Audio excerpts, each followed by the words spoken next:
Hello guys, and welcome back to my channel. I'm glad to be back with a new video. Last week I couldn't post anything because we were hit with a very strong winter storm that our area has not seen in the last 30 years or even more. Power was out pretty much in the entire state of Texas, and we didn't have a way to heat our house.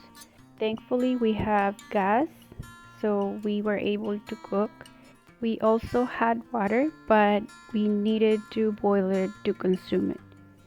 Looking back, I see that having my pantry stocked with a few baking staples and having a few things in my freezer really saved us, because we were able to eat hot meals and better food than just peanut butter and jelly sandwiches, which in turn gave us the strength we needed to get to those freezing temperatures. So let's go over some baking staples. Number one is flour. I always have flour on hand. If I buy in bulk, I store it in these plastic containers so it stays fresh and keeps the bugs away. And the leftovers I keep in my freezer. Number two is sugar.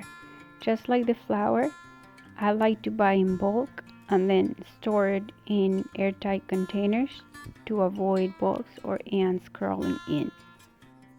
Number three is oats. I prefer the old-fashioned oats, but any kind will do. With these, I also store in an airtight container, and I can easily make granola, oatmeal, porridge. It's easy and very nutritious.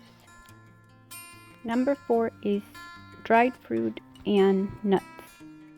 Number five is oil. I always keep on hand different kinds of oil as a replacement for butter in case my butter goes bad. Number six, baking powder and baking soda, which are leavening agents to put together any kind of quick bread.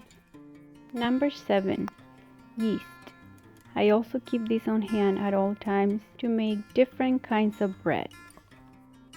Number 8, powdered milk. This is great for baking, but it's also good for drinking. You just need to add some water. Number 9, salt. Any kind will do. Number 10, cocoa powder. This is just to have an alternative flavor in case you have to make the same stuff over and over again. Number 11, corn flour. I use this to make corn cakes, which are more filling than things made with wheat flour. Number 12, eggs. If you buy them refrigerated, they can only stay refrigerated, otherwise they go bad. If you buy them at room temperature, you can keep them at room temperature for 7 to 10 days. Number 13, butter. It needs to stay refrigerated or at least below 45 degrees Fahrenheit. However, the fat content will protect it from going bad too quickly if it's not refrigerated at all times.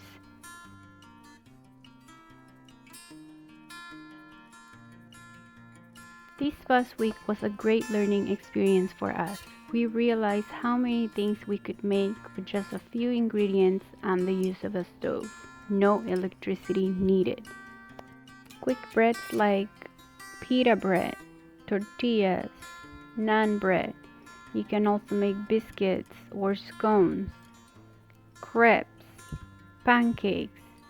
That's just enough to keep you going. For us, it was great to keep us warm until we were able to get our power restored.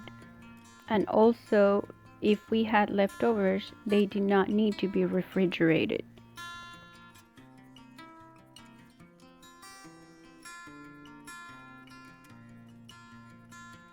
My last tip is, if you can make things ahead that are non-perishable, please do.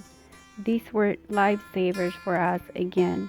Having these on hand, I had prepared some egg muffins and I had in the fridge, so the next day that was our breakfast. And I had a few extra loaves of bread in my freezer. I have shared a few bread recipes on my channel, So if you go in the trouble of making bread, make extra and freeze it. That way you can have it for later. So that's all I have for today. I hope you find this video helpful, and I'll catch you next week with a brand new video. I hope you stay safe and warm. I will see you next time.